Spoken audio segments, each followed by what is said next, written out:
श्री गुरु सत्यनारायण जी की जय। तो कैसे हैं आप सब?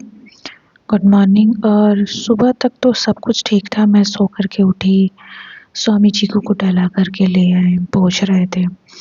फिर मैं फटाफट गई नहाने और नहा करके अपना पीला वस्त्र धारण किया और फिर पूजा करने बैठ गई। पर अचानक से चाय पीने के बाद और मूँगफली खाने के बाद पता नहीं क्या हुआ, मुझे वैसे तो आज बहुत सारे काम थे पर अचानक से मेरी तबीयत ख़राब हुई और मुझे चक्कर आने लगा और मुझे बहुत ज़्यादा वीकनेस फ़ील हुई।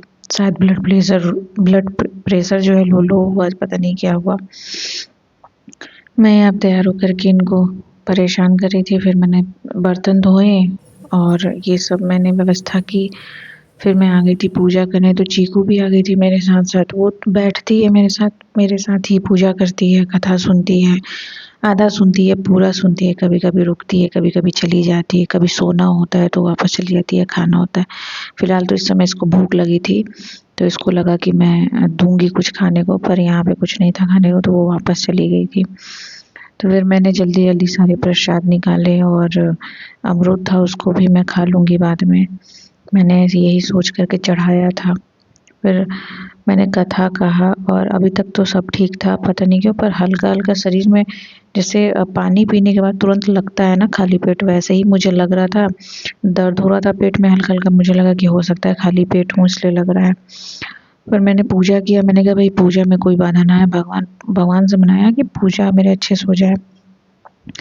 उधर स्वामी के भी पेट में दर्द हो रहा था, पता नहीं क्यों 3 दिन से अचानक से दर्द हो रहा है, तो वो भी ज़्यादा कुछ कर नहीं पा रहे थे। तो मैंने कहा कि ठीक है आप बैठ जाओ जा कर के और फिर मैं चाय और मूँगफली बनाती हूँ। तो मैंने यहाँ पे कथा कही, आरती करी, केले के पौधे में पूजा किया। चीकू, आज मैंने दरवाज़ा खोला था तो चीकू फिर बैठ के भौंक रही थी, तो मुझे अच्छा नहीं लगा था, तो फिर मैंने दरवाज़ा बंद कर दिया। फिर मैं वही चाय बनाने चली गई, मूँगफली भूनने, और फिर उसको स्वामी को ले जा कर के दिया, नानी को चाय और बिस्किट दिया। फिर मैं अपना लेकर के बैठी और मैंने कपड़े चेंज कर लिए थे। मैं बस यही चाय, मैंने 1 गिलास पानी पिया, मूँगफली खाया और चाय पिया और इसके बाद मुझे अजीब-सा होने लगा और मैं इसके बाद तुरंत लेट गई। मैंने लेट करके थोड़ा-सा मोबाइल चलाया, मैं कहा हो सकता है कुछ आराम मिल जाए, तो फिर मैं अपना काम करूँगी। मुझे कुछ कपड़े हैं मेरे पास जिनके बाँह निकालने हैं और बाँह की वजह से मुझे इतनी गर्मी लगती है तो मैं उसे पहन नहीं पाती हूँ। तो मैंने सुबह जो पहन रखा था उसका भी बाँह मैंने खुद से निकाला था और सिला था। तो मैंने कहा इन सबों का बाँह निकाल देती हूँ, पर मैंने एक किया, बाँह काटा और एक का ही सिला था अभी। तब तक मुझे चक्कर आने लगा, वीकनेस होने लगा, तो मैंने बंद किया और मैंने स्वामी को कहा कि भैया आप ऐसा करिएगा, मैं जा रही हूँ लेटने, अगर मैं सो जाऊँ तो मुझे 1 घंटे बाद उठा दीजिएगा।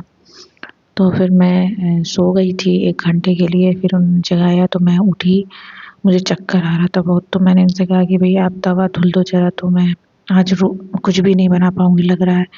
रोटी, और मैं वैसे तो मैं रोटी और बेसन का, सॉरी हाँ, बेसन का ही हलवा बनाती हूँ, पर मुझसे नहीं बन पाएगा, तो मैंने यहाँ पे बेसन का चीले में चीनी डाल दिया, सॉरी बेसन के घोल में ही बहुत ज़्यादा चीनी नहीं, मतलब फिर भी चीनी डाल दिया था और मैंने चीला ही बना लिया। और मैं बोलते-बोलते थोड़ा-सा वो हो जा रही हूँ, मुझे चक्कर सा आ रहा है। पर काम है तो काम करना ज़रूरी है, तो मैंने किया। उसके बाद मैंने बना लिया था, 4 बना था। इसमें से मैं प्रसाद चढ़ाऊँगी और बाकी प्रसाद दूँगी भी। फिर मैं आ गई थी अपना दिया बाती करने और प्रसाद चढ़ाने भगवान जी को। फिर यही चढ़ाया हुआ मैं, भोग लगाया हुआ मैं खा लूँगी। तो फ़िलहाल आज का ब्लॉग सिर्फ़ इतना सा था और बहुत ज़्यादा मैं नहीं आज रिकॉर्ड कर पाई, चाहे कुछ कर पाई, क्योंकि तबीयत नहीं साथ दे रहा था और हालत भी नहीं ठीक थी। मैं बोलते-बोलते भी थोड़ा लड़खड़ा रही हूँ क्योंकि हालत बिल्कुल भी ठीक नहीं है। तो फिर मैं मिलती हूँ अपने नए ब्लॉग में आपसे नेक्स्ट डे। तब तक के लिए अपना ख़्याल रखिएगा और जय गुरु भगवान की। Bye, bye, bye.